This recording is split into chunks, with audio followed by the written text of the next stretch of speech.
Welcome to Phase 4 of the Water Campaign. I'm Jordan, a mentor with Grades of Green, and I'm going to share what you need to know for Phase 4 of the Water Campaign. In addition, I'm going to introduce you to today's environmental expert, charming Evelyn from the Angeles chapter of the Sierra Club.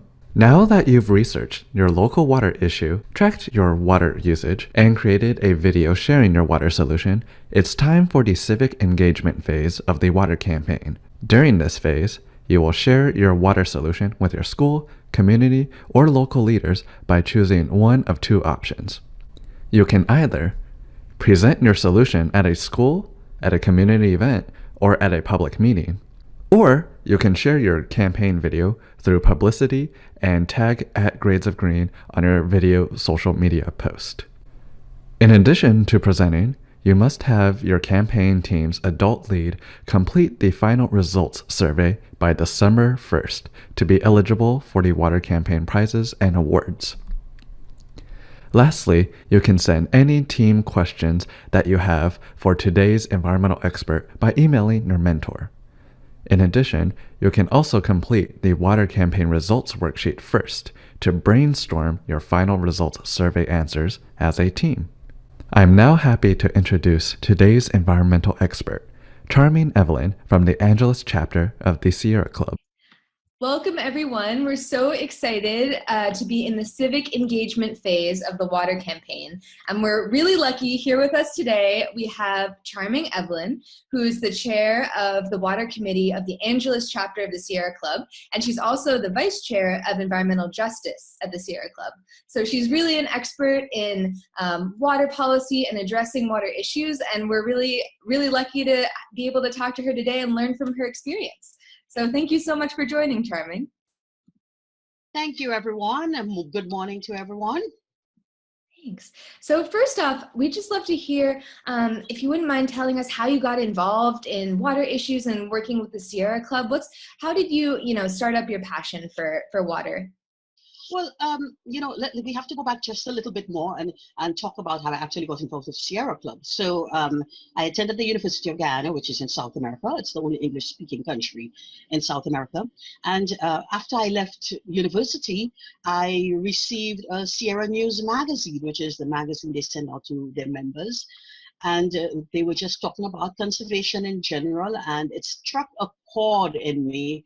It answered something. I think everybody has these what you call aha moments that Oprah likes to talk about.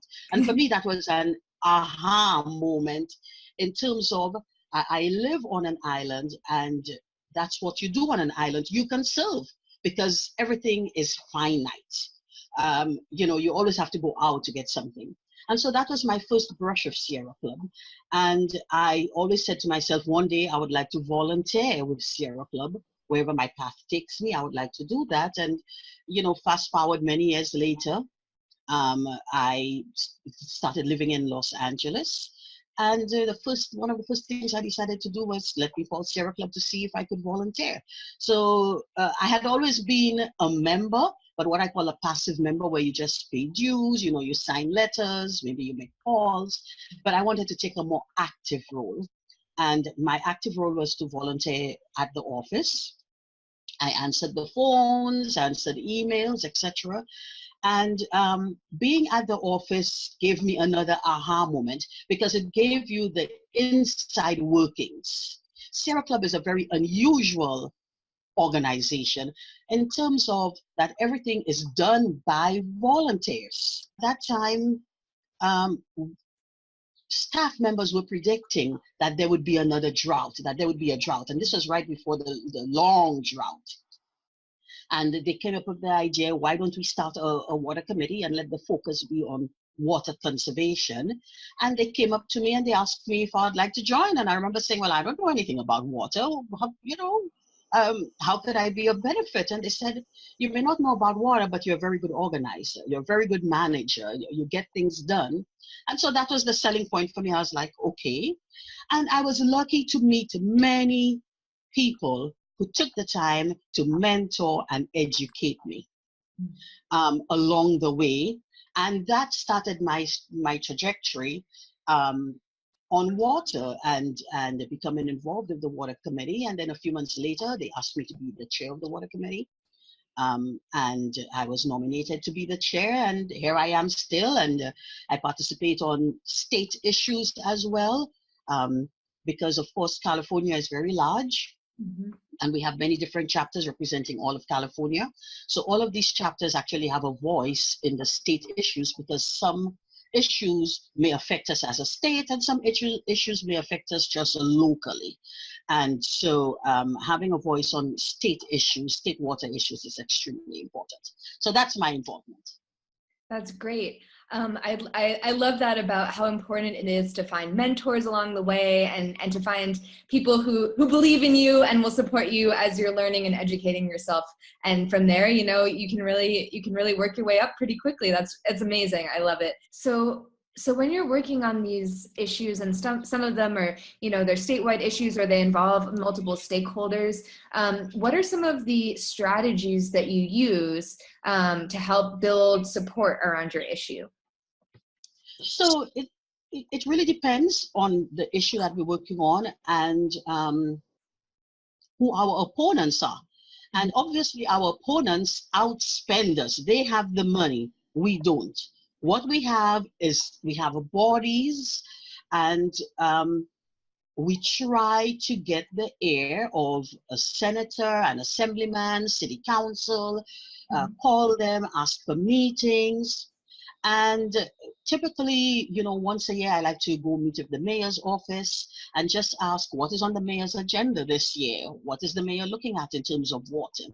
And they may say something that I know that we can support. And I say to them, oh, we would love to work with you on this. How can we support you? And in the same instance, I am telling them what we're working on that maybe they may not know or they don't plan to support. And I have to explain, I should say we have to explain to them why they should support us, or what are the pros or cons of a certain situation. That's what we do. We mobilize, we call, we email, we text, we use social media. That is our strength. Our strength is not in the money. We do not have the money to put ads on television, but our strength is in reaching people, getting them to mobilize. Sounds like actually a really good lesson to learn for our campaign teams, that when they're trying to engage with local leaders, it's a great idea to look for allies. So people who may have, you know, legislators or city council members, or even people in their school administration who maybe have similar goals in common and may already be working on something, and to collaborate with them and get them involved in, you know, explain how your issue could benefit their issue, and how everyone can work together. That's true. And I would say one of the first things they need to do, get to know who's in your neighborhood working on what issue. Especially if you're new to the issue. Go to your neighborhood council meeting. Go to the little meetings that people very rarely go to. Set up an appointment with your city council member or your assembly member. Walk into the office or call and say, you know, I would like to meet with you.